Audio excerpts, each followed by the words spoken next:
Ladies and gentlemen, welcome back to the second day of the International Symposium, the doors that Propaganda Fide has opened since 1622. I'm your host, Lucia Zhang. This three-day symposium is co-organized by the Center for Catholic Studies of the Chinese University. The doors that Propaganda Fide has opened, and Macau Ritchie Institute. The theme for today is communication. Mhm. Today, the first section is social media, communication in the modern world. Our moderator is Dr. Gary Tang. He teaches at the Hansen University of Hong Kong and is Associate Director of his Center for Public Policy Research. His research interests include political communication and social media. He is also an honorary research associate of our center. Dr. Tang, please. Hello. Thank you. Hello. Today this section is about social media and communication in the modern world. We are supposed to have three speakers, but it's quite sad that Professor Francis Lee doesn't feel well, so that he gotta skip this panel. Mhm. And in fact, his paper is quite interesting. It's about how the network structure of social media affect the affective polarization. So that he will get well soon, and we can listen to his paper in the other occasions. So we shall have two speakers today, and we will have plenty of time for presentation and discussion. The first one is Dr. Anthony Lam. Yes. Hello. And he teaches at Shilin University, right? Yeah. And the second one is Professor Elmo GONZAGA. He is an assistant professor at the Division of Cultural Study at CHK. So, okay, everyone gotta have maybe 30 to 40 minutes, and we shall have a Q&A section. So why don't we start from Professor Lam first? Okay. Thank you, Dr. Tang. Yeah. And may I share screen? Yeah. My topic is, what is the role of the Catholic Church in the age of digital social media? It is a question sometimes I ask myself, and sometimes I share with other friends. Yeah. And 2,000 years ago, yeah, according to the St. Mark, yeah, he wrote that the last word our Lord Jesus Christ leave us, yeah, before his ascension, is that go into all the world and proclaim the good news to the whole creation. So from this word, actually, the church was assigned to proclaiming, to carry out mass communication in different aspects, right? So our Lord Jesus Christ commands his disciples, and thus to us as well subsequently, yeah, to spread the news to all the peoples in the world. So we can say that the Christian church has, from the very beginning, born the mission of communicating to everybody. The church can be seen as one of the earliest institutions established mainly as an institution for communication. It is my own bias. I always say that the church is a church for communication. Yeah. And for other structures, hierarchies, and everything is subsidiary. Yeah, supporting this main aim. So, not yesterday we already learned quite a lot from different speakers, including our really beloved Cardinal Checker. Yeah, he gave a very good foundation for us for discussion. Yeah. So about regarding the establishment of the propaganda fides and now the impact to the church, and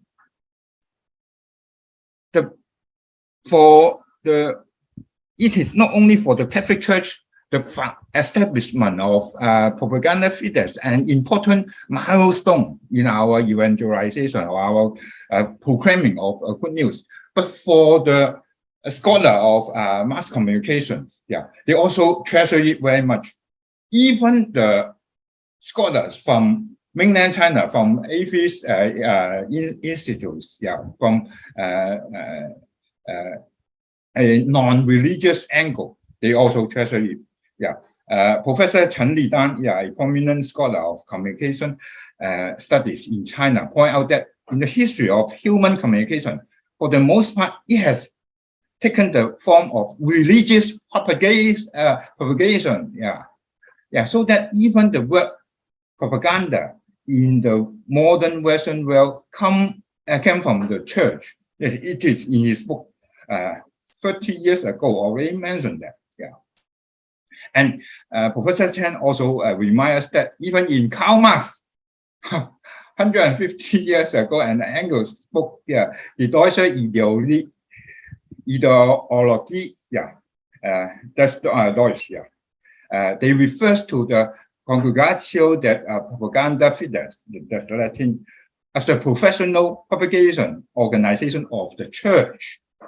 And always when we study the history of journalism and mass communication, we will remind that most of us will remind us, the Propaganda Fides is ever the first organization formally established for communication work in the world. So, but at the beginning, in 1622, the word propaganda, which was equivalent to the term evangelization, is in the concept of the Catholic Church. So Herman Link, a prominent scholar on mass communication, also reminds us that the original meaning of the term propaganda he reminded it is in 17th century, Pope Gregory XV in 1622 found all these things. Okay, I don't go too details on this slide, because you already learned it very much yesterday. But the meaning of propaganda changed quite a lot, through these centuries, and unfortunately, basically, it's moving from positive to negative.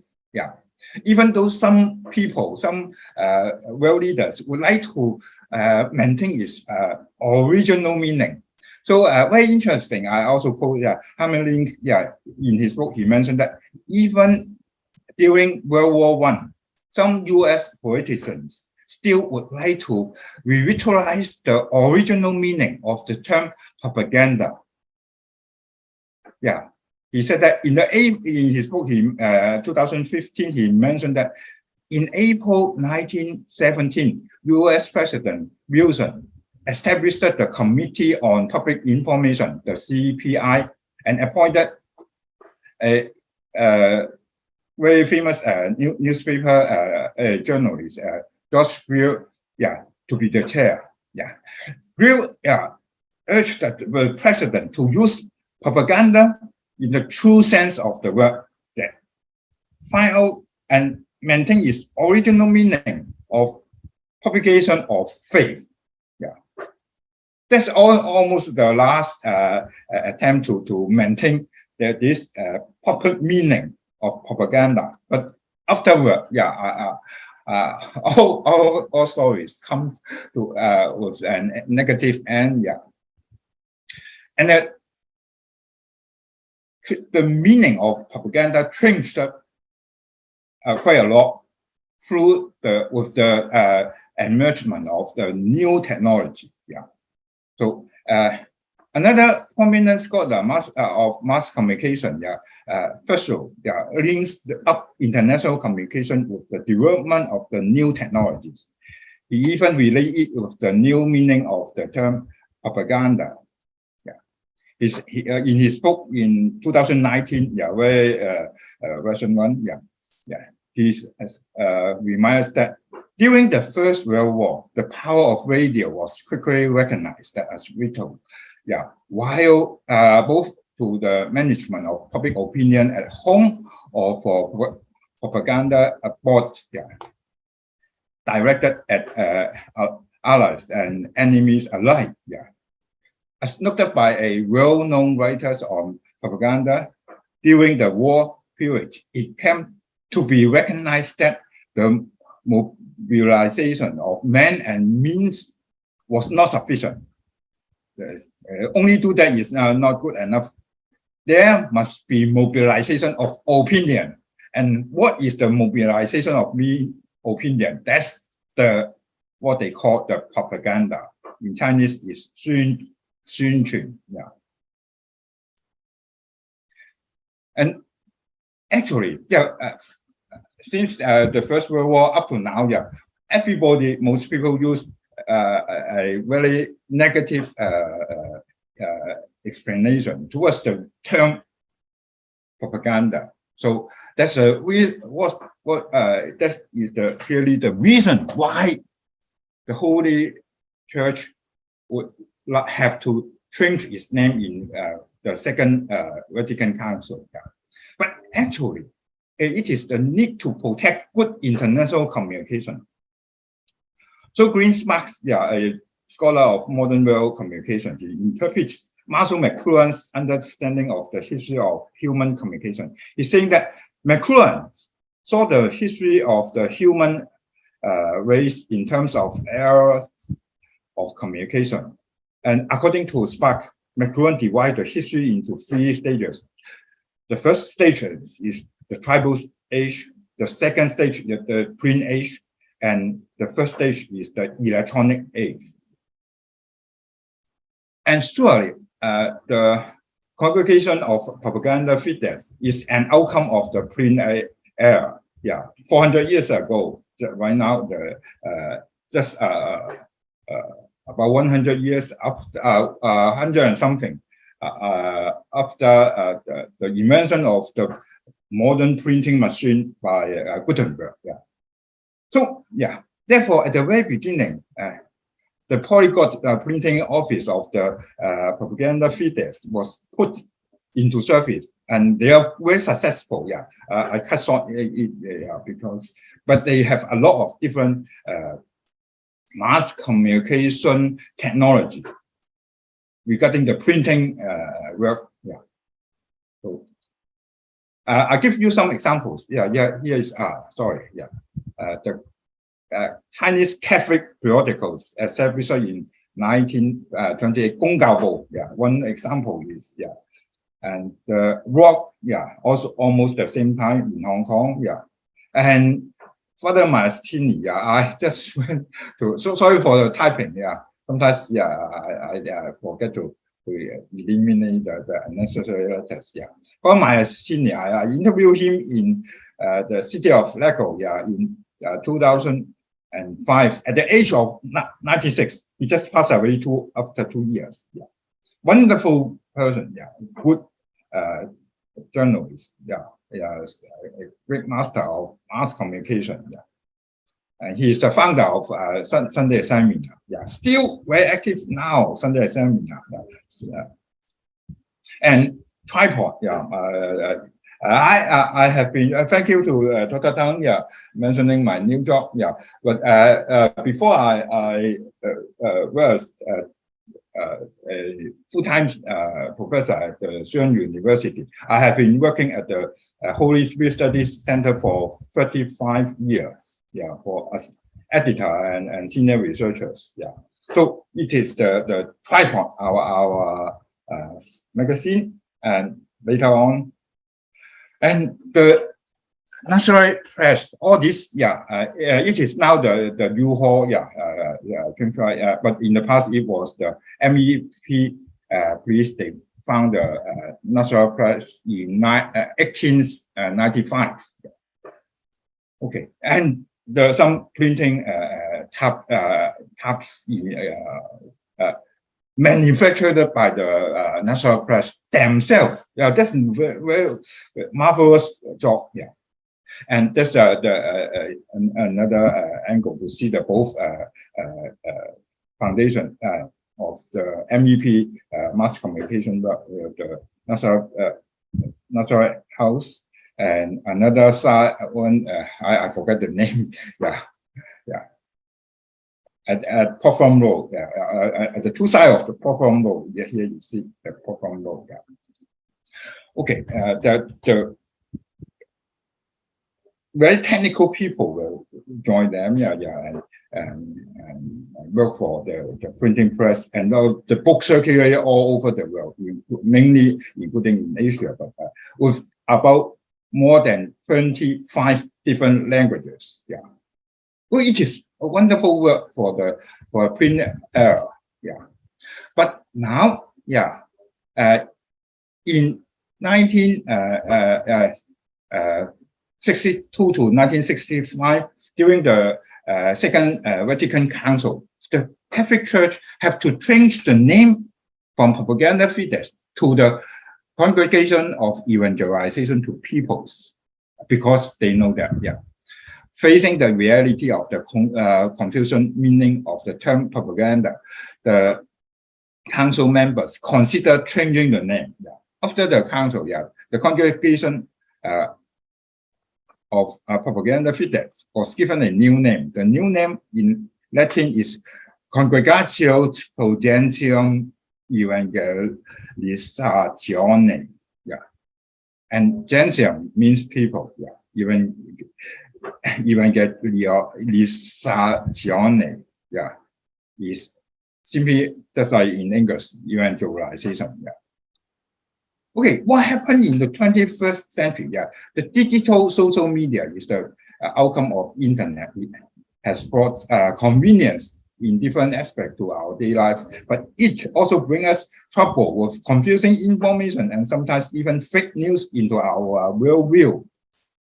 Okay, that's a not only the church leaders are worrying about the negative impact of social media in the digital age, media scholars already point out that the negative outcomes regarding over-relying on the social media. So in 2012, media scholars John Morris and Prof, when talking about fact-checking, they already warn people that the internet can be a helpful source of additional information. Bear in mind, please. For him, all internet is just provide you additional information only. You have to find the main source of information otherwise. But it must be used intelligently and critically. So don't forget, don't trust it too simple.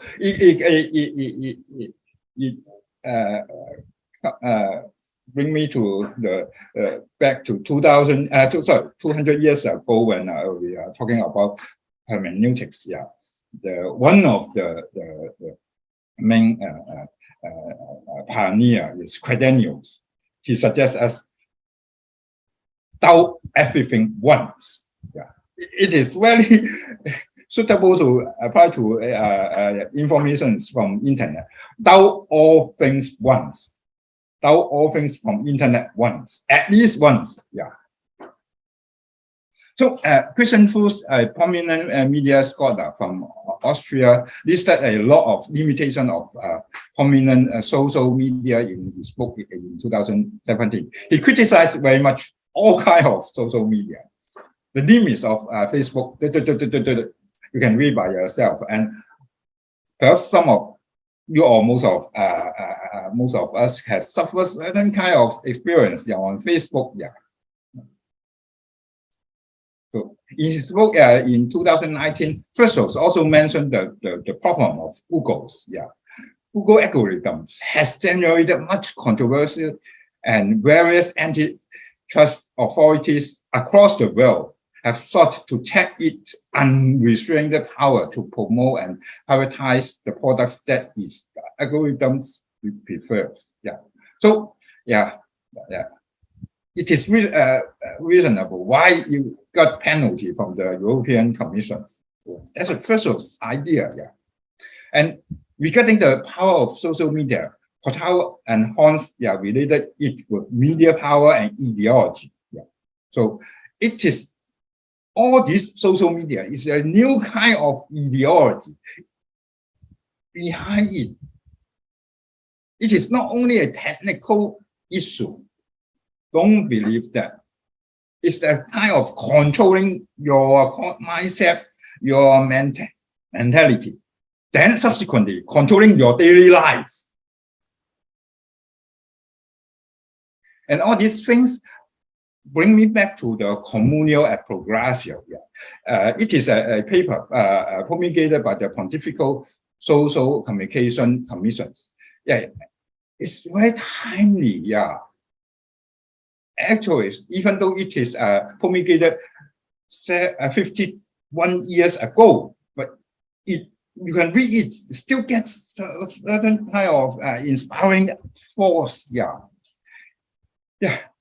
The institute, the instruction is written in a very modern way with a strong trans-temporal perspective. It is my work. I mentioned it. I quote it in about 8 years ago in another symposium in the Furen University in Taipei. Yeah, and in the session 21, yeah, it lists 8 questions regarding mass communication work which should not be neglected. Yeah. This 8 question is, the first one, how can we ensure that this shift of news or of information and haphazard and endless stream of the news is properly evaluated and understood? Good question. How, in a society that is committed to the rights of the decent, is the distinction between right and wrong and true and false to be made? How, in the face of competition to capture a large popular audience, are the media to be prevented from appealing to and inflaming the less admirable tendency in human nature? That's true, yeah. And how can one avoid the concentration of the power to communicate in too few hands so that any real dialogue is killed? The first 4 questions basically targeting the mass communication, and the last 4, yeah, is different. Yeah, let me see. I need to be. How can one avoid allowing communication made indirectly and through machinery to weaken direct human contact, especially when these communication take the form of pictures and images? Perfectly well targeting the problem of social media today. Yeah, I recommend all Catholics there, or our colleagues of journalism, mass communication should read these 8 questions. Yeah, and the 6th is, when the media invites men to escape into fantasy, what can be done to bring them back to present reality? That's really true. We acted into our sea ocean of social media, and how to come back to the real present reality. How can one stop the media from encouraging mental idleness and passivity? Yeah, you just learn something or get a lot of information that's not necessary for you from smartphone, and then the smartphone will push you that without the smartphone you cannot survive. How come? Yeah. And the last question, how can one be certain that the incessant appearing to the emotion does not shape reason? I think it's very good. Yeah. It doesn't mean that you get more information and you can believe that the information is true. Whether it is true or not, you have to discern it. Yeah, get discernment with your reason. Yeah. Okay. So, but it's not all social media are negative. Some most people treasure one, at least, is Wikipedia. Yeah, fools treasure it very much. For so treasure it very much. I myself treasure it very much. So Wikipedia is a form of Marxist operation. Yeah. But of course, yeah, Wikipedia is not necessarily completely good. Yeah, at least for so remind that sometimes it's too one side. Yeah, and uneven. Yeah. For example, he mentioned in Wikipedia, most Arabic was the most underrepresented major world language on Wikipedia. While sub-Saharan Africa, that means the North African countries, is woefully underrepresented in all major languages. Yeah, so it's quite painful. Yeah, sometimes they have to work better to improve the situation. But in general, they are very good because they are non-profit making. They open to everybody for involvement, but they discuss the outcome with reasons. They would like also we have to see the counterbalance to the internet ideology during the electronic era. Yeah. So in Communal Progressio, Article 91, I suggest you to read it. The responsibility of civil authorities over the means of social communication now cover the world, for they have to guarantee the development of social communication for the good of all mankind, and this without selection and discrimination. Yeah. And this development can be secured by the use of international agreement, including those that touch on the users of space satellites. Yeah. So this is quite advanced. Yeah. Okay, now come to a conclusion of my speech. Yeah. To fight against the economic monopoly of more media powers, social media power, I would like to suggest that the Catholic Church run a social media platforms based on the model of the communist social media. A lot of scholars in USA, very interestingly, I don't know whether you pay attention to this or not. They treasure Wikipedia very much because it is fundamentally a communist social media model. Yeah. So Fluss suggests that, Puzzle suggests that, all others suggest that. So my conclusion is that propaganda fides, nowadays the Congregation for Evangelization to Peoples, should seriously consider establishing a similar platform to share with all believers as well as non-believers the true concept of Catholicism. So I would like to suggest in this symposium that we should establish something called Cathopedia. Yeah, to work together with Wikipedia, but we focus on the Catholic concepts, Catholic informations, Catholic ideas. To develop the Cathopedias, the Catholic Church can and should learn a lot from Wikipedia.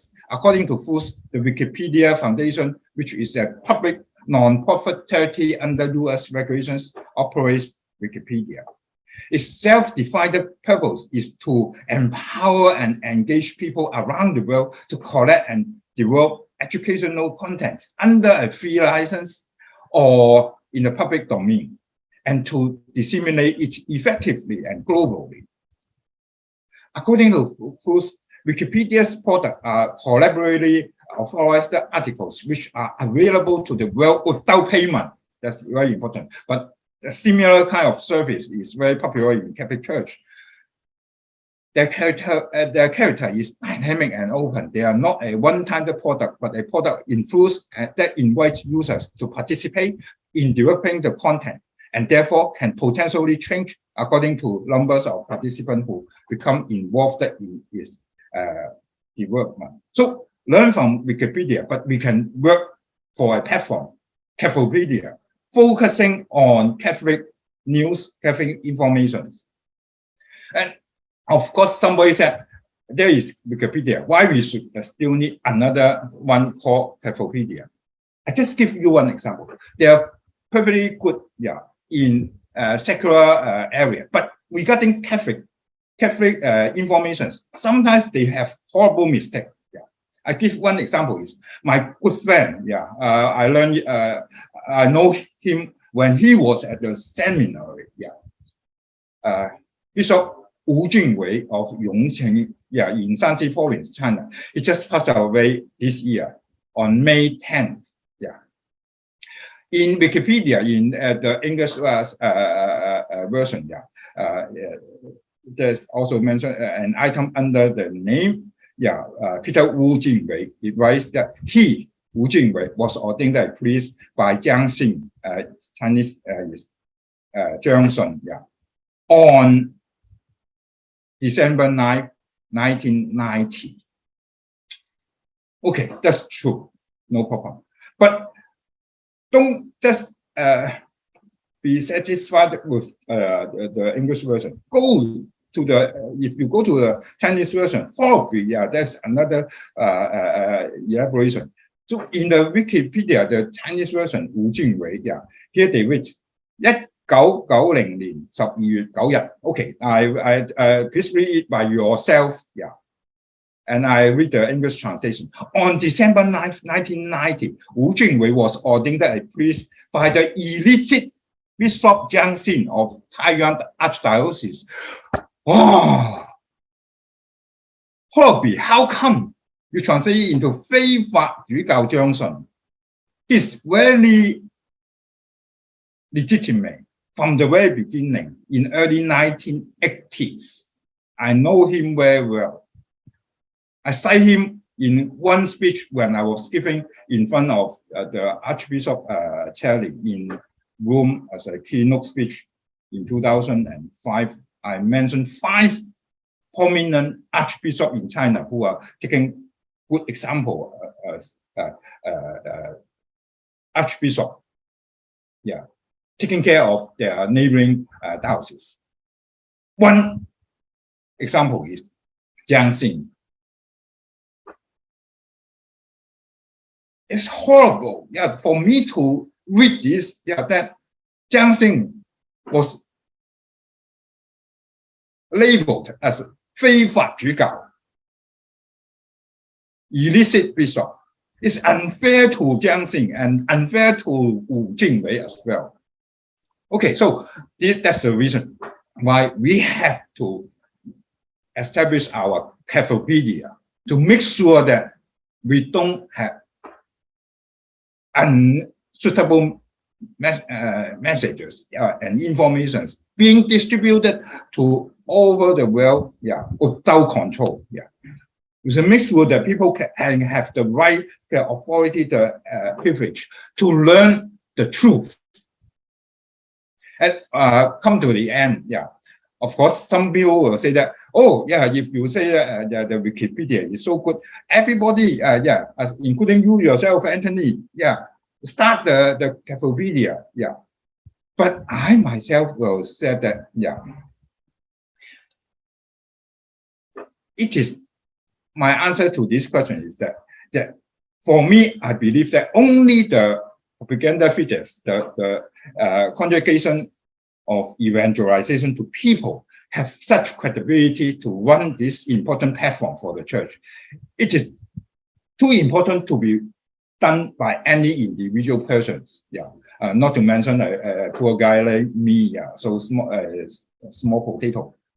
But even very significant person, personally, individually, cannot do that. Only with collective work under the umbrella of the universal church. So Propaganda Fide is the most suitable institute to run this Cathopedia. So individual Catholics can join them and work with them, but the leading role remains that of the Holy See Curia. The Holy See is always in the heart of Catholics. That is my conclusion. Thank you very much for your patience. Thank you. Thank you, Professor Lam, for his critical review of the impact of social media and his ambitious and interesting idea of Cathopedia, which is about how to position the Catholic Church in such a advancing media environment. We shall definitely discuss that later. And our presentation is, our speaker is Professor GONZAGA, and his paper is about iconographies of climate crisis in Southeast Asia film and digital media. So I'm going to pass the time to Professor Gonzaga for his presentation. Thank you. Thank you. Thanks very much, Dr. Tang. So let me share my screen. So first, I wanted to thank Professor Aung San Lam, Lucia Chung, and the Center for Catholic Studies for inviting me to speak at this landmark international symposium. So I'm very sorry I couldn't join you yesterday. So yesterday actually was the first day of my daughter's kindergarten, and so it was the only chance to visit the school and meet with the teacher. So I'm very sorry I couldn't join you yesterday. I was actually looking forward to catching the talk of Cardinal Tagle, so I'm sorry to have missed it. So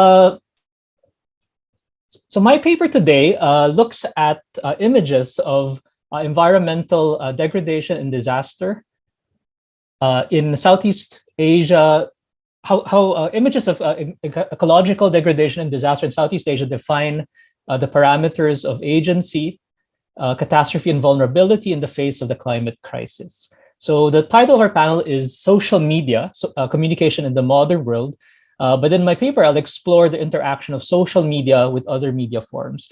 So my confession is that I'm not actually an expert on social media. So I actually study film, and but I will, in my paper, I'll be discussing the interaction of film with social media and also digital media and other media forms. So in particular, I'll be analyzing how iconographies of extreme weather events, such as typhoons, flooding, fire, and haze, are circulated and reproduced across a variety of media forms like news reports, YouTube videos, art house films, and satellite images.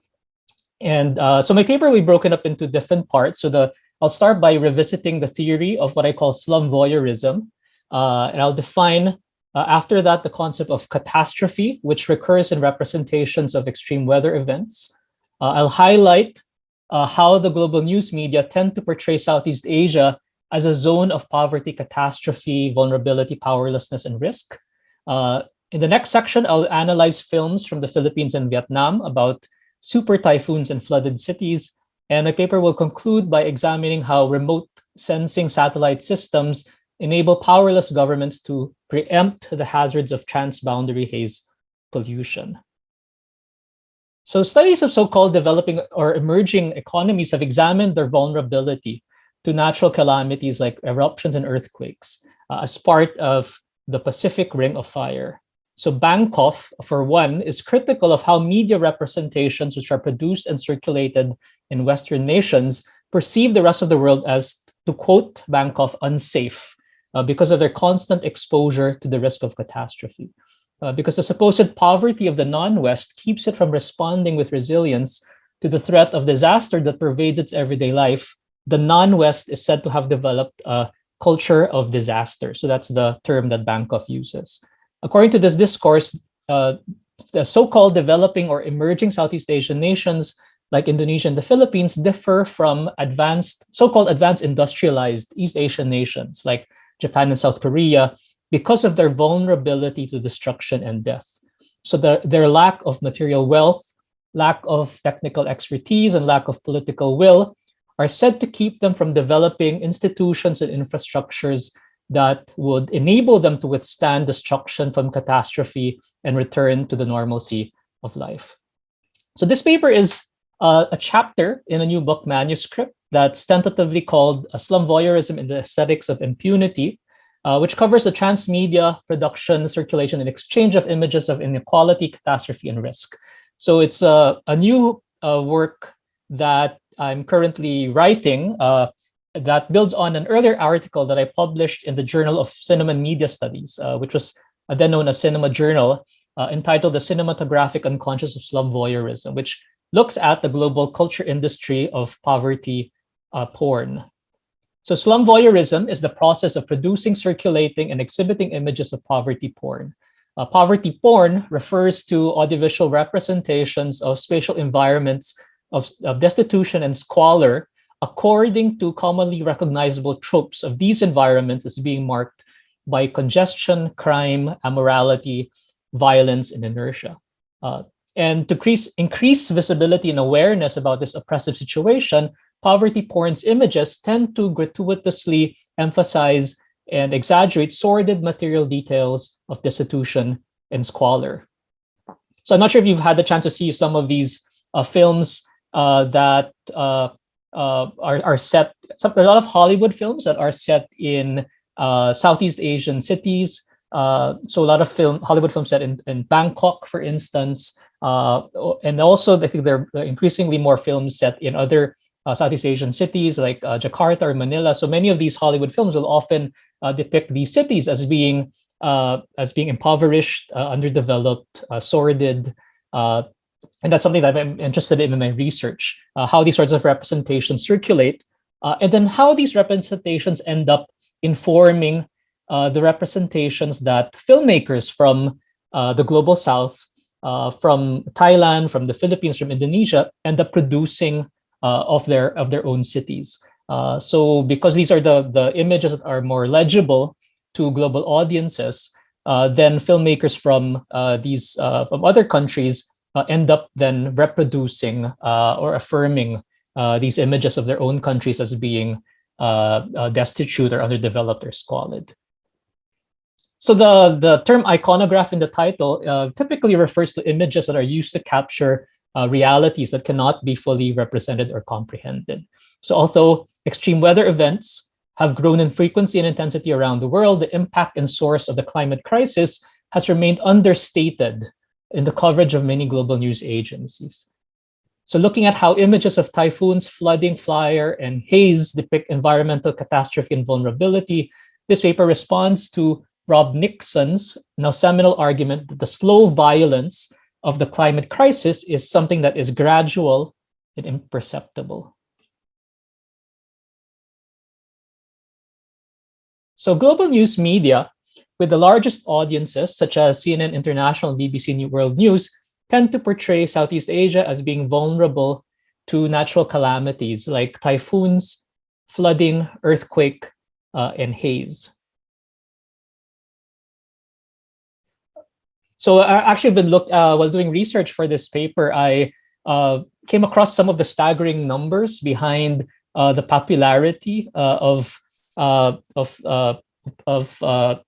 news sites like CNN International and BBC World. So for instance, if you look at YouTube channels and Facebook pages of CNN International and BBC World, they actually have a combined total of 30 million subscribers and 80 million followers. So there's a lot of people who are able to access information, news from these different web news sites. So media scholars have written about how such news organizations perform an agenda-setting function in which they select, edit, and feature events they regard as being newsworthy and important. These traits of being newsworthy and important are often based on a news publication's perceived audiences and their common assumptions. Through this agenda-setting function, the global news media tend to spotlight policies and actions by advanced industrialized nations in North America and Western Europe in the sphere of political and economic affairs. So for instance, you can see in my slide this picture of the members of the G7 or G7 meeting to talk about political and economic affairs in the world. Of course, at the exclusion of governments that represent the majority of the world's population.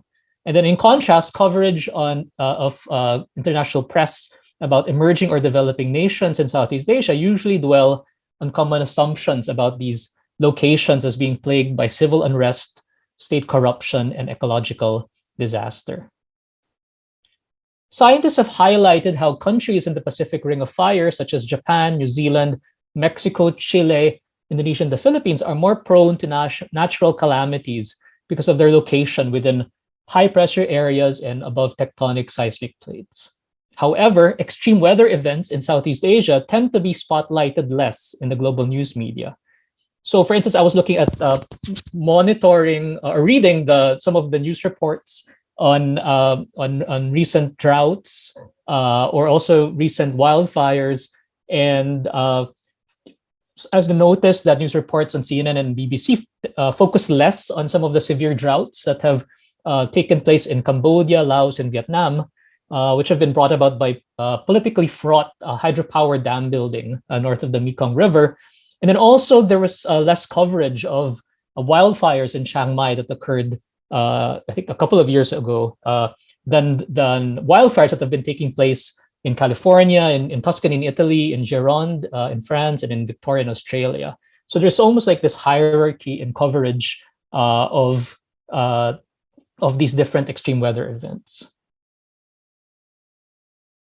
So the discourses of so-called advanced industrialized East Asia and emerging and developing Southeast Asia contrast the resources of their governments to build durable infrastructures and manage natural calamities. Even though Southeast Asian nations have experienced economic growth and urban renewal in recent years, they are portrayed by policy institutes, ratings, services, and investment analysts as lacking the capacity to harness the volatile flows of transnational capitalism for rapid development. Reports by news agencies and think tanks about the economic and urban futures of Southeast Asia warn about the impact of extreme weather events such as typhoons and floods on coastal capitals like Bangkok, Jakarta, Ho Chi Minh City, and Manila. These bustling megacities are portrayed as growing congested from the rapid building of high-rises and infrastructures which have weighed down land and drained out groundwater. And even if these cities have more resources to improve drainage systems and elevate road networks, flooding has become increasingly frequent with torrential downpours and super typhoons.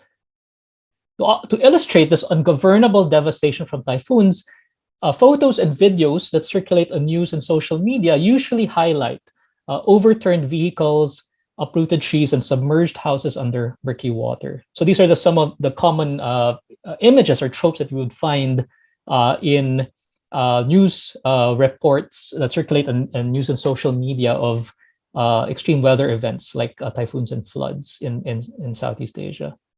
Global news agencies without bureaus in distant locations must often rely on images from state media or of public officials and military soldiers heroically rescuing survivors amid flooding, fire, or carnage.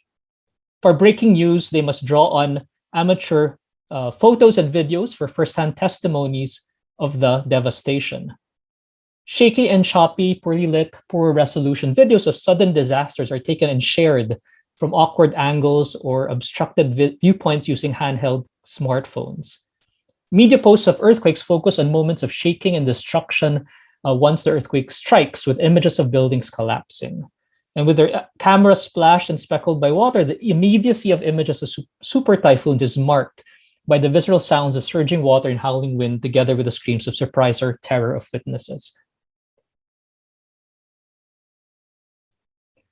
The Oxford English Dictionary defines a catastrophe as, to quote, sudden, disastrous event, which is widespread and very fatal with a calamitous fate. Based on this definition, a catastrophe is an event such as a devastating war or natural calamity which produces a large amount of physical destruction and human death. Because of its gravity, a catastrophe is said to involve a subversion, to quote again, a subversion or upheaval of the order or system of things beyond restoration. Melinda Cooper traces the emergence of the risk of catastrophe in the discourses of investment managers and insurance companies. Cooper's work reveals how the risk of the devastation from environmental catastrophe is entangled with that of the danger of financial loss. Such discourses consider epidemiological and ecological accidents to be unexpected, unpreventable, and irreparable. Catastrophes are often described as transpiring beyond the pale of the imagination. Unable to imagine or anticipate their possibility, governments and populations often fail to prepare for their unexpected occurrence. And given the scale of the devastation, even their aftermaths struggle to be documented and reported sufficiently through words and images. Now, let me move on to my next section where I'll talk about films about super typhoons. So the frequency and ferocity of super typhoons have increased, with some of the strongest typhoons on record occurring since the turn of the millennium. The typhoon with the strongest ever reign was Typhoon Morakot in Taiwan in 2009, while the typhoon with the strongest ever wind was Typhoon Haiyan or Super Typhoon Yolanda in the Philippines in 2013. And if you search through Facebook pages of CNN and BBC using a keyword typhoon, a lot of the posts will describe monster typhoons with each the strongest or most powerful in decades. So if you look at the more recent posts in the past couple of years, all of them will describe the latest typhoon as being a monster typhoon that is the strongest or most powerful in decades. So that I think would give us an idea of this increasing intensity and ferocity of typhoons in this part of the world. Of course, in other parts of the world as well. Using satellite imagery, weather stations track the projected scale and path of a typhoon over several days as it crosses national borders. Marked by their width and intensity, satellite images of low-pressure areas and tropical cyclones are signified by different colors, with red for the eye of the storm, blue for the surrounding ocean, and green, yellow, and orange for the intensity of the wind. Satellite images are also able to capture varying sea surface temperatures, which can predict the intensity of the storm. And in Southeast Asia, typhoons usually originate in the Pacific Ocean east of the Philippine archipelago because of its confluence of atmospheric instability and warm sea temperature before heading up north toward Taiwan, Japan, or Hong Kong, as we experienced the past couple of days. Several Southeast Asian films have explored the rise in sea levels, sinking of coastal cities, and increase in super typhoons. So two films I'll be discussing in this part of my talk are by the Filipino filmmaker Brillante Mendoza, both award-winning at international festivals and in local award-giving bodies. Both of them are set during and after a typhoon. So both of them, Lola from 2009 and Taklub from 2015, similarly document the everyday resilience of ordinary individuals in the face of disaster and death amid the failure of government. And interestingly enough, there are a lot of, I was doing research on films about typhoons or sinking cities, and many of the films about typhoons are actually come out of the Philippines. So I think I came across maybe 5-6 recent films about typhoons. The events in Lola occur in the coastal metropolitan Manila suburb of Malabon, which is prone to flooding. Translating into English as grandmother, Lola focuses on two elderly women who become bound by accident and tragedy when the grandson of one kills the grandson of the other during a petty mobile phone mugging. The film Taklub explores the aftermath of Super Typhoon Haiyan or Yolanda, whose tsunamis and landslides devastated Tacloban City, a provincial capital in the central Philippines that's subject to frequent hurricanes. Following multiple plot lines, Taklub reveals how the multitudes of survivors who lost their homes must make do in temporary makeshift shelters with scarce facilities and resources. Both films incorporate actual documentary footage of the damage from super typhoons with images of submerged streets and demolished homes. Lola transpires between torrential downpours from a hurricane whose severe flooding forces the residents of the town to travel around using makeshift boats. On the other hand, Taklub visualizes a vast bare landscape of destruction and ruin, which reveals how the urban infrastructure next to the shoreline was decimated by natural calamity. Now, maybe since I have some time, I can show you clips from these two films. So these are the trailers that you can actually access through YouTube, but then I'll show them here before I continue with my discussion of these two films. So I'll show you the clips and then just let me know if you have any trouble hearing the audio. So let me just change some of the settings. Okay, so this first clip is the trailer of the film Lola.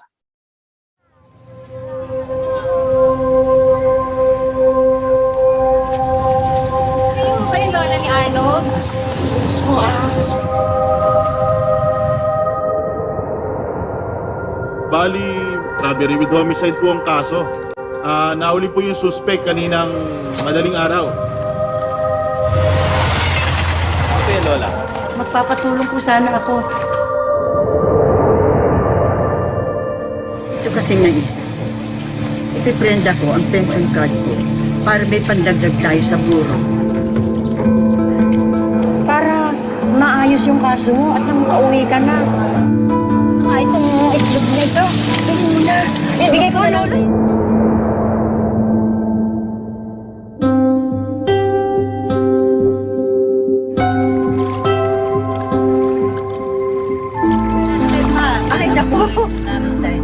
Salamat ho, salamat.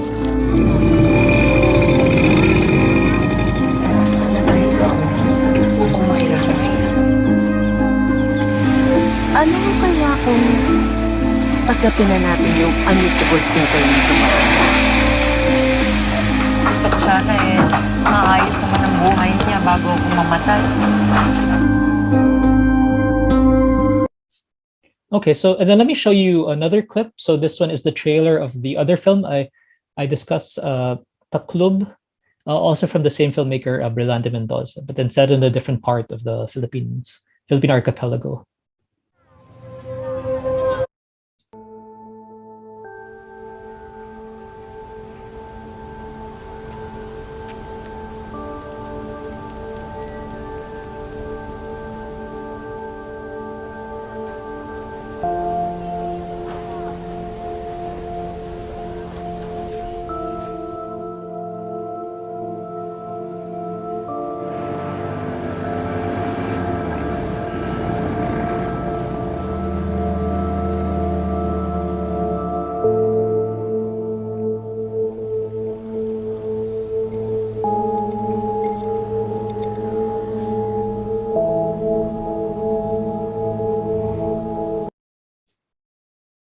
Okay, so in these two films, Lola and Taklub, Brillante Mendoza's trademark jittery handheld camera follows the struggles of survivors to restore normalcy to their lives.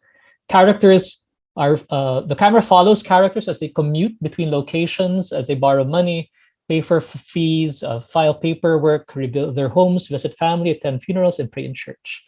In these films, local and national governments are shown to be lacking the capacity to deal with catastrophe by providing adequate shelter, compensation, and support for traumatized survivors who've lost their relatives' homes and possessions. Brillante Mendoza's films ruminate on how catastrophe, death, and tragedy permeate everyday life in the Philippines. In Lola, the sudden arbitrary killing of an innocent teenager is the irrational death that frames the narrative. However, the narrative implies that the larger catastrophe is the inept, corrupt governance that has failed to resolve problems of recurrent flooding and endemic scarcity. And then in the case of the other film, Taklub, the film's title for international festival release is Trap. So that's the English title of Taklub, illustrating how the hurricane has irredeemably altered the lives of survivors. Taklub explores how they continue to be trapped by tragedy despite surviving its destruction. Catastrophe is pictured to be a never-ending emergency in that survivors are forced to live in makeshift tents that quickly catch fire or are frequently prone to landslides. Now, let me show you one more clip. So this one is from another film that I discussed in my paper, a Vietnamese film, a Vietnamese science fiction film called Ngoc 2030. So just to give some background, the film is set in a dystopian future where Ho Chi Minh City, or coastal cities like Ho Chi Minh City, have become irredeemably reclaimed by the sea. So let's watch this clip of this trailer from Ngoc 2030.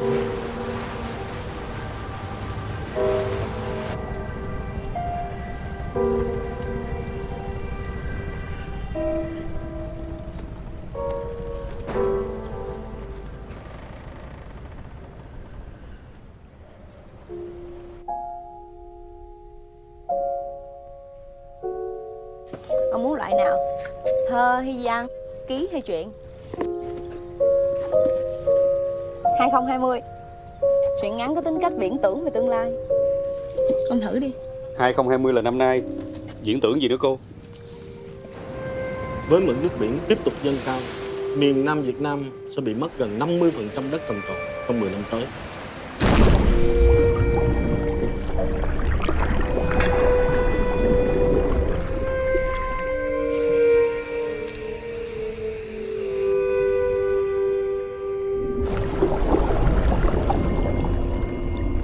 Còn có một bình nước thôi á, làm sao làm nhảy chổng luôn đi. Em nói thiệt đó nha. Nhảy chổng đi, mai lấy nước đó pha cà phê uống.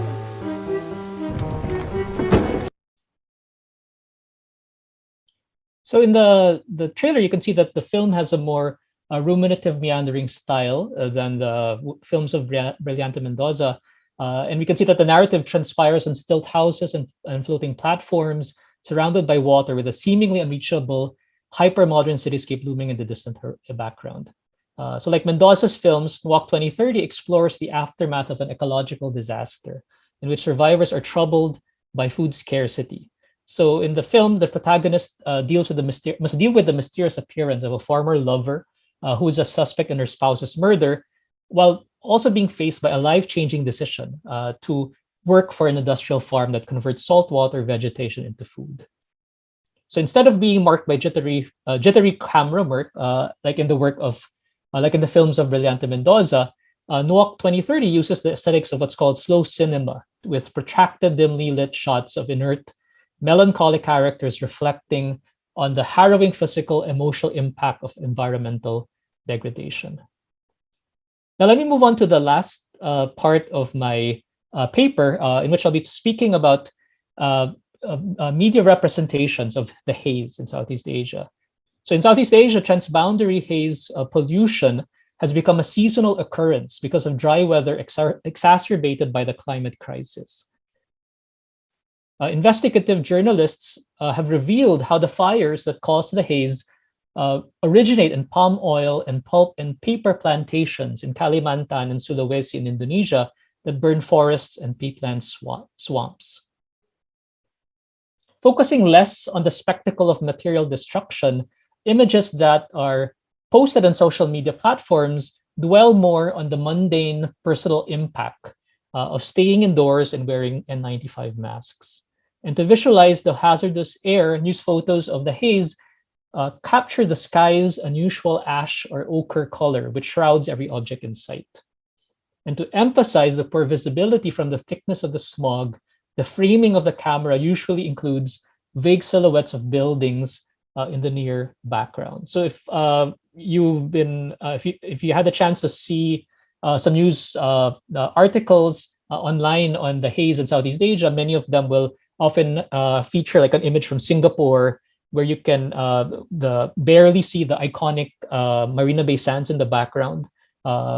So a lot of them will to emphasize this, the thickness of the smoke or the hazardousness of the smoke will show how the visibility has been affected by the haze. So one of the worst instances of haze in Southeast Asia was in the summer of 2015, when the PSI Pollutants Standards Index and the AQI, the Air Quality Index, crossed into extremely hazardous levels. So this led to the closure of offices and schools in Singapore and Kuala Lumpur for several days. So the PSI limit in measuring air quality is typically 300. So that's the threshold. And beyond 300, the air quality will start to impact the entire population, causing them to become at risk from serious health effects. But then because of the haze in 2015, the worst affected areas experienced a PSI level of 2,000. So if the limit was 300, many of these worst affected areas in Indonesia and also Malaysia experienced the PSI levels of 2,000. Obscuring visibility, the density of the smog turned the sky orange as a stench of burning lingered in the air. And the haze in 2015 reached as far as Phnom Penh, Cebu, and Phuket, more than 2,000 kilometers away. So around 43 million people were estimated to be exposed to particulates from the smog, and hundreds of thousands reported acute respiratory tract infections. Hazardous smoke from man-made forests and peatland fires by palm oil plantations in Indonesia, which is the world's largest exporter of palm oil, have repeatedly impacted the everyday life of residents in Singapore and Malaysia. Despite cloud seeding operations, the recurrence of the haze gives the impression that natural calamities exceed the resources of financially prosperous and technologically advanced countries to manage. Because authority rests solely in the nation state, both local and national governments are helpless at demanding accountability from businesses that operate beyond their jurisdictions. Operating out of Indonesia, many of these palm oil and pulp and paper companies are registered in Singapore or Malaysia, while being dependent on funds or loans from banks and investors based in Singapore. And even large intra-regional organizations such as the Association for Southeast Asian Nations, or ASEAN, lack the political and legal force to penalize the perpetrator of ecological disasters that have transboundary implications. So at best, governments can only mitigate the damage by anticipating the threat of an emergency and warning its population about its risk. Infrared satellite technology is typically used by climate observation networks to track the pollution level of smoke clouds across Southeast Asia. Transboundary haze pollution can be monitored through publicly accessible websites like the World Air Quality Index, which aggregates real-time air quality data from 10,000 weather stations in 600 cities in 80 countries. Users of its interactive online map can check the air quality of their location based on various pollutants, such as smaller large particles, such as the PM 2.5 or PM10, as well as toxic gases like sulfur dioxide, nitrous oxide, and carbon monoxide. Its air quality color codes utilize globally recognized standards corresponding to green for good, yellow for moderate, orange for healthy, orange for unhealthy for sensitive groups, red for unhealthy, purple for very unhealthy, and maroon for hazardous, each with different emojis expressing degrees of well-being. Remote sensing can predict the likelihood of transboundary haze pollution spreading more widely and growing more deadly. Processing real-time data from satellite imaging systems, the ASEAN Specialized Meteorological Center, or ASMC, online map of the regional haze situation is designed to monitor the potential for areas to develop into hotspots. Satellite imagery relies on infrared technology to measure the heat generated from the ground and in the air, and remote sensing systems detect sudden increases in heat over a large swath of land. They look for vegetation changes and burn scars, and as land fires generate spectral signals with higher emissions of mid-infrared radiation, fire detection algorithms determine if the pixels that they produce represent a potential hotspot. The spread of the haze pollution over a large area can be anticipated by analyzing images of smoke plumes together with readings of rainfall depth and wind direction. And for instance, fires with conical smoke plumes might end up being smaller in scale. So different ways that the satellite imaging systems monitor potential of fires to develop into hotspots. However, such efforts to preempt catastrophe through the real-time data collection and analysis of remote sensing satellite images can be impeded by failures of representation. Satellite systems are typically frustrated from producing high-resolution images of ecological disasters because of uncontrollable meteorological conditions and orbital paths. So for instance, the ASMC, the ASEAN Specialized Meteorological Center that I mentioned, notes on its website that, to quote, the full extent of the hotspot and haze situation cannot always be ascertained due to cloud cover. So cloud cover is one factor that prevents the preemption of these ecological disasters. Also, because satellite images are shot with limited light for exposure and limited time for composition, many of them tend to be blurred and pixelated. Capturing relatively small phenomena from a vast distance, satellite images can at best generate pixels to visualize land fires, which might turn out not to be land fires, but actually power plants or gas flares. So there's also this sort of misrecognition that takes place because the cameras can only capture some of these fires as pixels in the data images that they produce.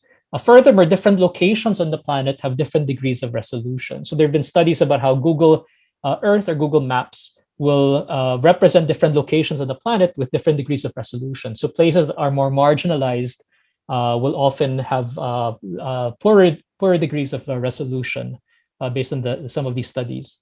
The ASMC website warns that the Earth's rotation can also lead to varying satellite orbits that yield only, to quote, partial images. And then lastly, remote sensing data can become inconclusive because of to quote, incomplete satellite paths. So in my paper today, I looked at all these different examples of forms of media representation and how they try to visualize a climate crisis. So to conclude, Rob Nixon, I think I mentioned earlier, has highlighted how the slow violence of environmental catastrophe from the climate crisis often exceeds representation. So in my paper, I looked at news reports, independent films, and satellite images to examine how different modes of media representation can visualize and anticipate the potential for catastrophe of extreme weather events. So thank you for listening, and I look forward to our discussion after this. Well, thank you, Professor Gonzaga. And okay, so we are now at the Q&A section.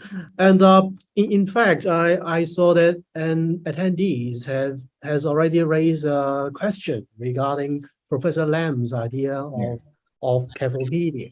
So perhaps we can start from replying that question first. And of course, in the meantime, all people are welcome to type your questions or raise hand to ask your question and or comments on the presentations. So let's start from Professor Lam reply on the question about Cafopedia. The proposal of Dr. Anthony Lam to start a Cafopedia is excellent. Any plan to kick off this brilliant idea? We have to ask. Thank you for the question. Yeah, but we have to ask His Eminence. Yeah, surely I think he will have a good idea if he would like to promote this new concept. Yeah. Perhaps, he already listened to us today. Yeah, I don't know whether he listened to us or not. Yeah, but surely he will make a good judgment how to do that. Yeah, and just as I mentioned in my conclusion that it is not suitable for any individual to do that. Yeah, we need a solid, strong institute to promote it. Yeah, thank you. Perhaps I want to raise a question to Professor Lam and Professor Gonzaga. Please, yeah. Let's wait. I see a hand having raised. So, Miss Kalinda Ju. Yeah, you can ask a question. Yeah, sure. I will ask first. This question is to Professor Gonzaga. Thank you for the presentation. I'm actually also doing some research about digital media and relation to news reporting, social movement, etc. So one thing I found, especially in developing countries, as you said, is the underrepresentation of the certain kind of tragic events, etc. So in your view, what's the church can respond to that, or either from clergy, or do you think maybe from clergy on the media agency, or do you think it should start with layperson? Because I'm thinking if certain kind of models like Thai Alliance, that kind of thing, if they can relate it to Christian communities, or what's your opinion on that? Thank you. Yeah, maybe if it's a question of thanks for the question. So maybe if it's a question of how the clergy can intervene, maybe we could leave the question to Professor Lam, who might be more familiar with that. But then, in my case, I think Professor Lam raised a really important point about how people have to learn to become more critical of social media, and that's something I've been experiencing recently. Where, for instance, interacting with friends or family members who, not to blame them, but then a lot of them also just tend to forward some social media posts on WhatsApp or Viber or Facebook without really critically examining them. And so I think that's something that's very important, maybe. So that's something that maybe in the case of maybe Catholic schools or Catholic institutions, that's very important, maybe to take up this this task of also teaching people to be critical in terms of reading the news, or in terms of the sources of information that they collect. So actually very surprising how a lot of people are not unfamiliar with how to process news from that's forwarded to them on social media, because one thing I think people maybe are used to getting news from newspapers, and so when they come across news that's forwarded through social media, they just I think automatically assume that the news is factual, and so I think a lot of times there's people don't really check the sources of the news, or whether the news is from a credible news source, or sometimes the news will be produced by a newspaper, have a name of a newspaper, but then if you search for it, actually it's not a real newspaper. So people don't uncritically really read the news and then forward it without really checking the sources. So maybe I think one thing we need to do is maybe revisit some of these important guidelines about critical thinking when it comes to social media consumption, and maybe the clergy can then also, because of its reach, can also then take this important role in educating people about that. Okay, thank you for your question. Okay, Dr. Cynthia Poon.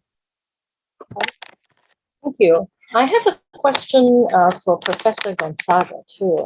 Thank you for a very interesting presentation. I guess I wonder if it's a kind of dilemma that we have. I mean, on one hand, it's there used to be pretty much underrepresentation of climate environmental crises in developing countries. But now that people are focusing more on it, there's also an emphasis on, as you mentioned, kind of like a deficit of agency, deficit of resilience, that the people are incapable of helping themselves. So it seems to me that while we want to encourage compassion, empathy, I mean, the fact that now developing countries and developed countries are all facing monster typhoons and crises. It seems that it's kind of delicate. It's maybe difficult to find that balance, but maybe we need to fine tune the way we listen to the cry of the poor, because just shutting our ears to the cries won't help. But at the same time, there are different ways of doing it, and there are perhaps less desirable ways of doing that. So I'd wonder if you could comment on that. If you would like to comment on that. Thank you.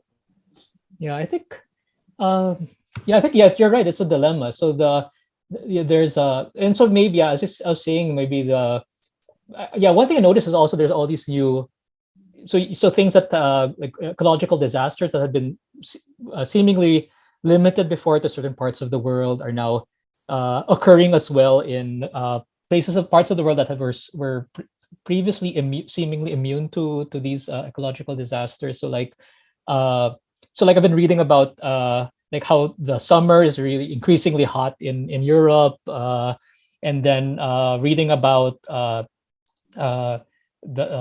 these wildfires in different parts of the world, different parts of what's known as the developed world.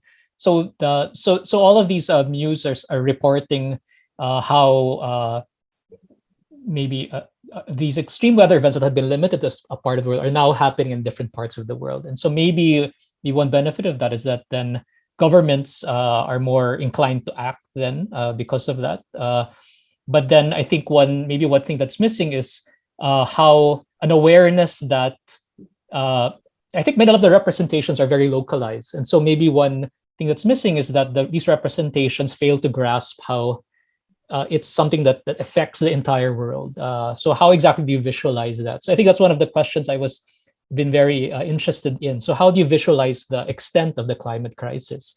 So if it's something you could, so representations are only limited to its impact in different locations, but then how do you then represent the extent of the climate crisis where the entire world is affected, or something that's happening in one location impacts different locations across national borders.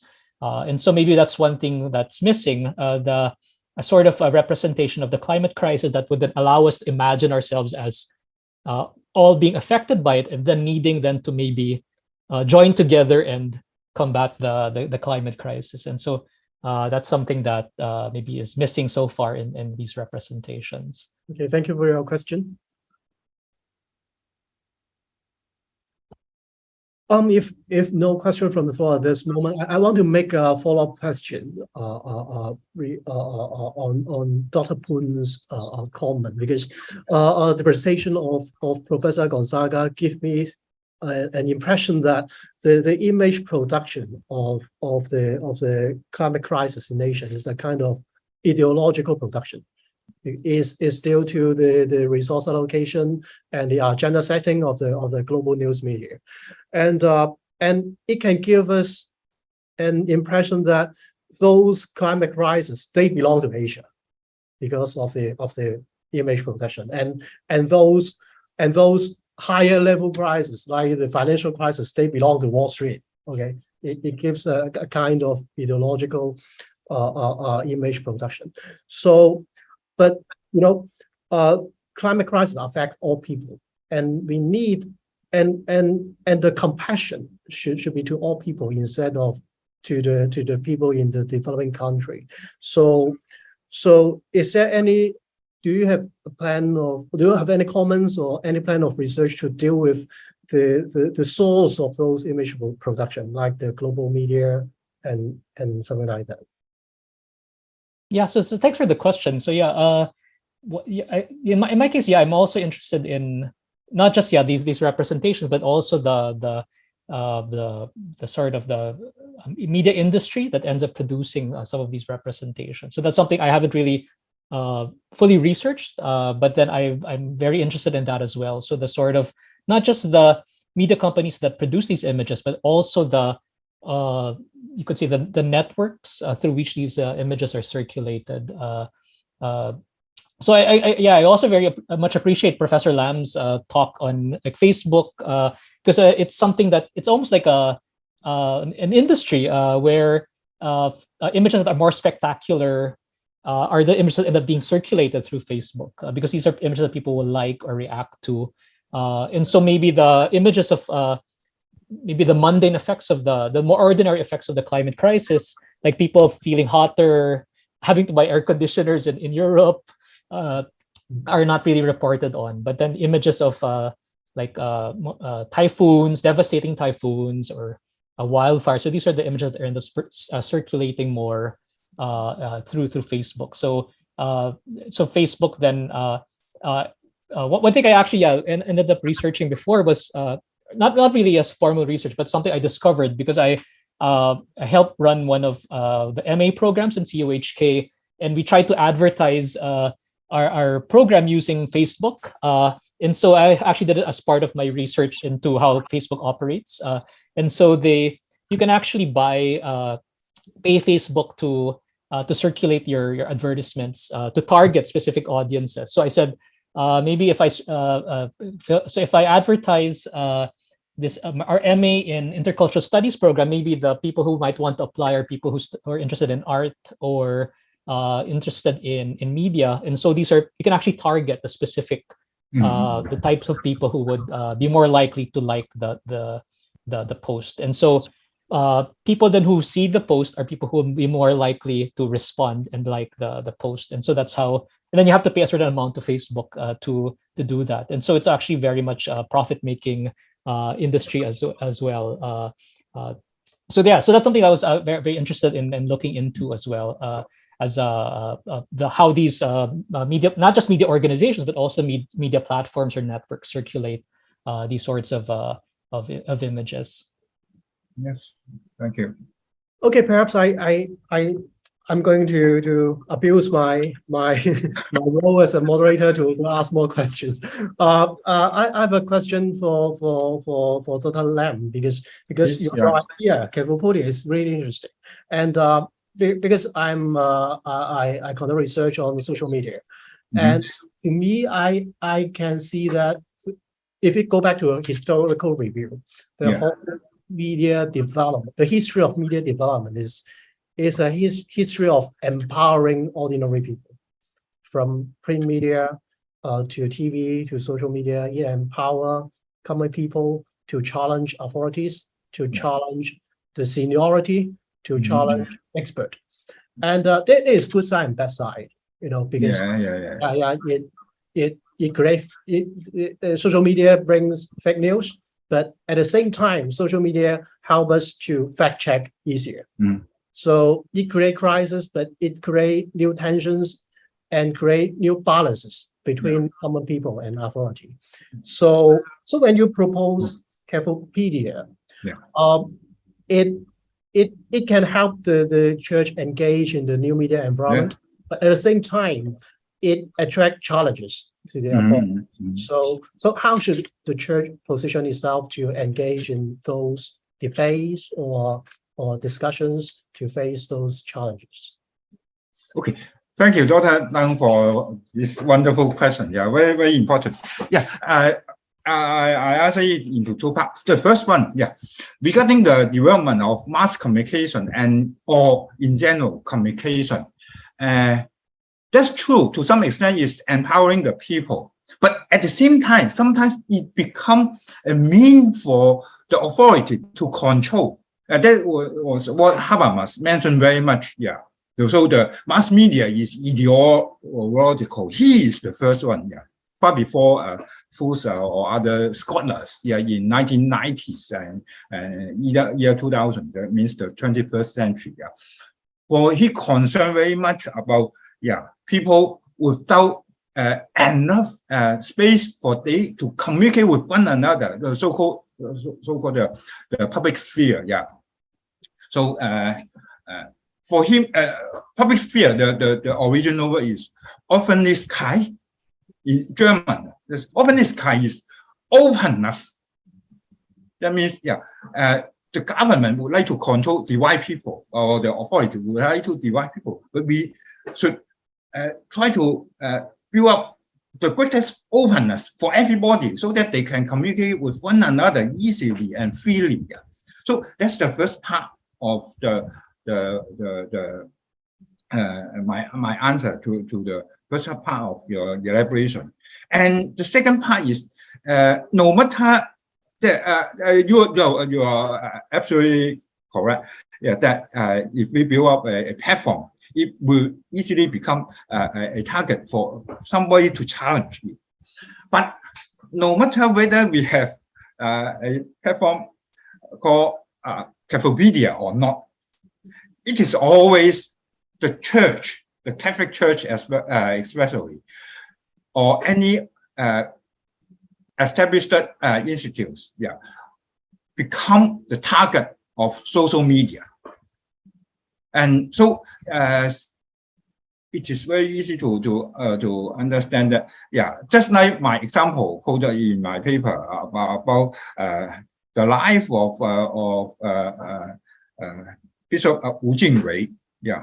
So for somebody outside the church, they always think that any bishop can work well with the China government, is illicit bishop.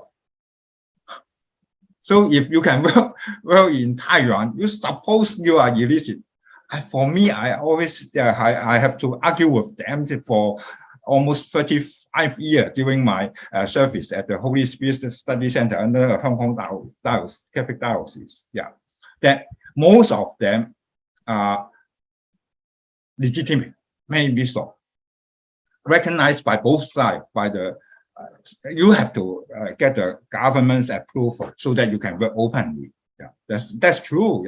But it doesn't mean it's not mutually exclusive.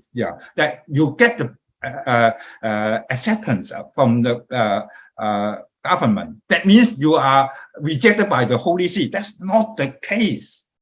So this kind of challenge is already there, and with the platform, it's easier to handle. Because somebody would like to get a sincere answer, authentic answer from the church. They can have channel, they have sources. Yeah. And I also understand that no matter what kind of this kind of established channels being built in the world, still the social media can generate a lot of other information, other side of information, which they prefer, they expect that is the only truth, and circulate it outside to everybody over the world. We cannot stop that. Yeah, no matter how many senior Cafopedia, A and B pedia, and Anthonypedia, yes, anything we build up can never stop any rumor, any. I should be careful. Yeah, not use a negative label to any other information, but simply that we cannot stop any other kind of information. But at least we give people a proper choice, so that the sincere people can have a good channel to get what they should get. Yeah, thank you. Yeah, Thank you. I see a hand from Mr. Oscar Ngai. Can you hear me? Yes, yeah, very clear. Yeah. Okay, thank you very much.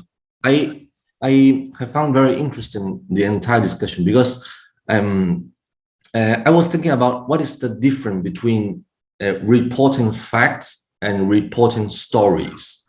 I've studied philosophy, and I remember the Italian philosopher Croce said there's a distinguishment between storia and historiography. But I don't think so, actually, because we always have to report an history, or we always have to report a story. Obviously, in Italian, we will have no distinguishment between history and stories. So for him, it's a bit different.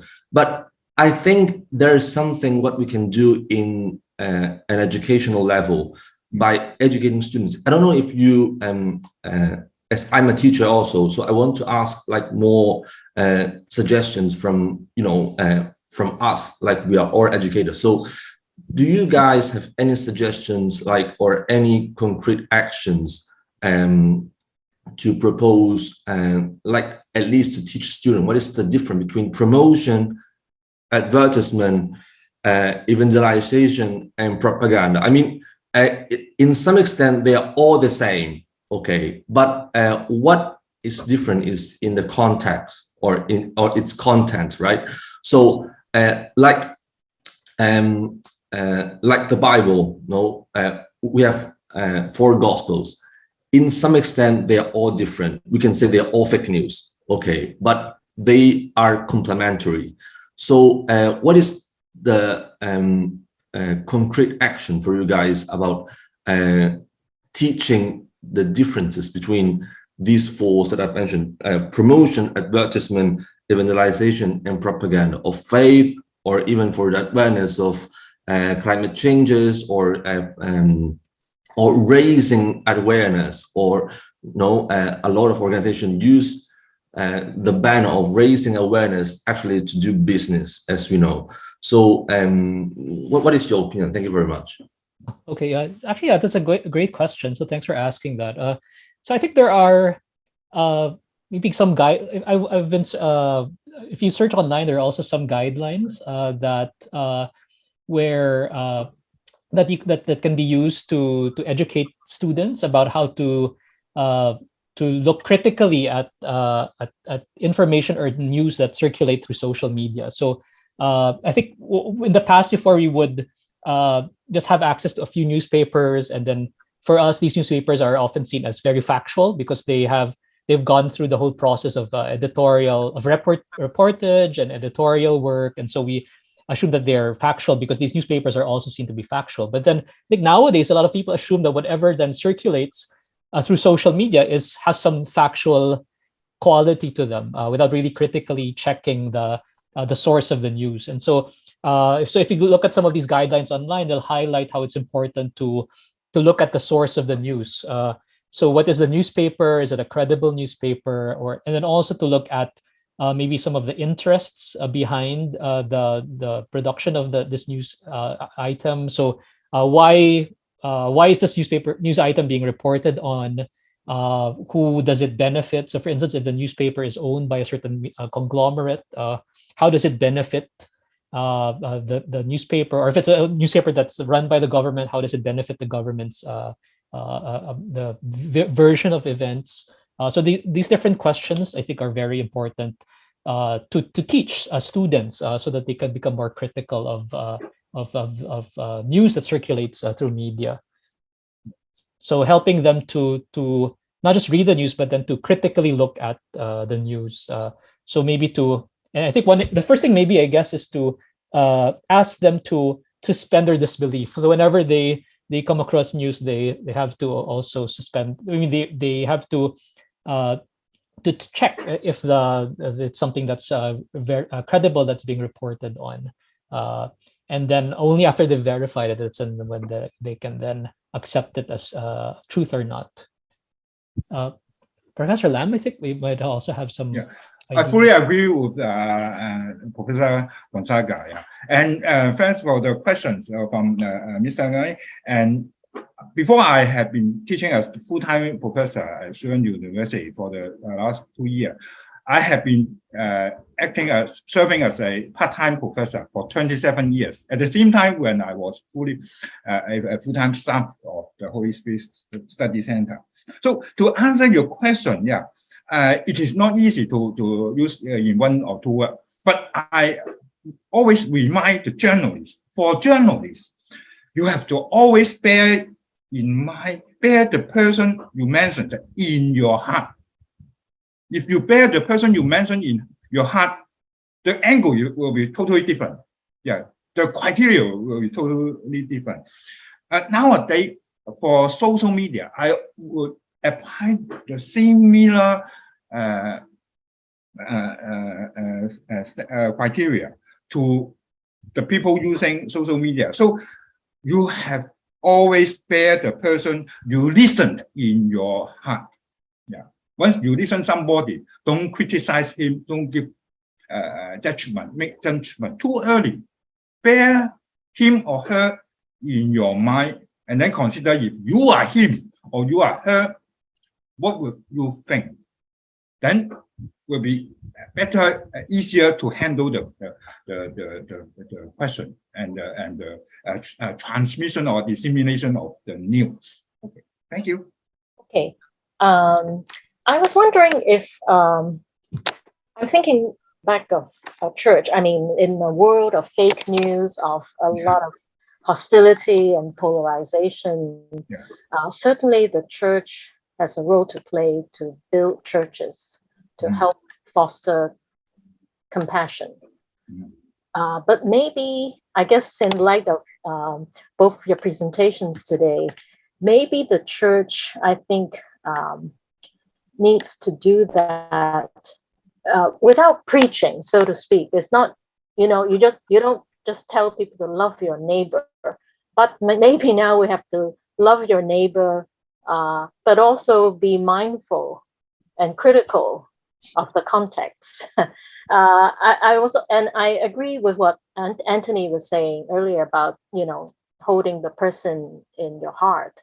I remember in some parish activities, we invited some maybe homeless people or menial workers to some of our activities. It was kind of, I think it's called the walking encyclopedia or something. So basically, it's a face-to-face encounter with people whom maybe, kind of in ordinary context, we don't normally meet or talk with. So in that sense, it's getting to know the person, the stories, and sort of like from that, maybe build our awareness of the larger social questions. So in that way, we can come to, I guess, without being patronizing, saying that we are here to help you, but rather listen to what the other person has to say. what the other person has attempted to do for him or herself. So that may be, I guess, one way for the church to leverage the resources. I don't know. Thank you.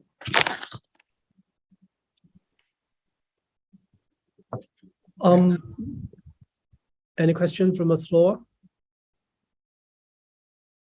If no question, before I pass the time to the Center for Graphic Study, I suddenly have something to share. Because last week I held a focus group research with some Hong Kong citizens, and one of them was a priest. And I asked them if you were asked to do something to make Hong Kong people happier, what would they do? Then that priest said he was quite confident that he was good at making jokes. He wanted to open a YouTube channel to make joke instead of talking about Bible, because as a priest he believes that he should have a good faith to improve the general well-being instead of the people around him, instead of only talking about religion. And I believe that he believes that he is a good use of YouTube channel, because in the internet atmosphere, different people have different motivation to turn on the YouTube. So he think that he need to find a good position to do what he should do. Yeah, so driven by today's discussion, because we talk about some opportunities and crises of the new media. So I think, but eventually we all want to make a good use of the new media to improve the well-being of the people around us. So it's a very meaningful discussion, and perhaps I can. And thank you to all your questions and presentations and all the things. And I'm going to pass the time to Anson and this organizer. Thank you. Thank you, Gary. Yeah. Thank you, moderator and speakers. Since we have one speaker who is very sick today and we skipped him, so we will end this session earlier. And our next section will also begins earlier. We will now have a 15 minutes break. So we will have a timer on the screen, and please come back again. Okay, see you later. Thank you. Thank you, Elmo. Thanks. Thank you very much. Thank you, Elmo. Yeah.